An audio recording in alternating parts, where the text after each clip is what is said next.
tunaachana, yani tunaachana. Unanielewa? Hauna kizazi. Miaka 2 sasa hivi hujawahi kunizalia hata mtoto. Yani tunaachana mimi na kwambia. Alafu sikia nimepata mganga. Nisikilize wewe ndio huna uwezo wa kumzalisha mwanamke. Sijui unanielewa?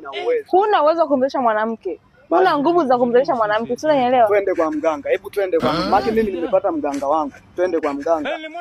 Tukananilia akatutibu kama tuna ugonjwa tutaonekana wote tuna ugonjwa. Twende kwa mganga. Mimi na imani wewe. God have mercy upon us.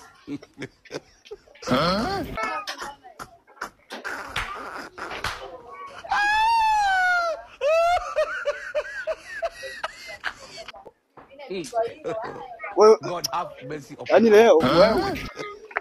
Yani lazima tuachane mimi na kwambia. Tutaachana ndio. Ukweli kujikuta tunaachana. Mganga. Karibu. Karibia Nishajua shida zenu. Sawa. Mganga sisi tuna matatizo. Matatizo yetu inatakiwa uyatatue. Yanahusiana na kizazi. Mke wangu azaaji na mimi sizaaji. Sijui ni nani mwenye tatizo hapo. Mimi ni mganga wa digitali, mganga white. Wa majini. Yes. Mwenye matatizo. Ni wewe. Si unaona? Wewe nisikilize, kuanzia leo tunaachana, kila mmoja afuate maisha yake. Sio unanielewa?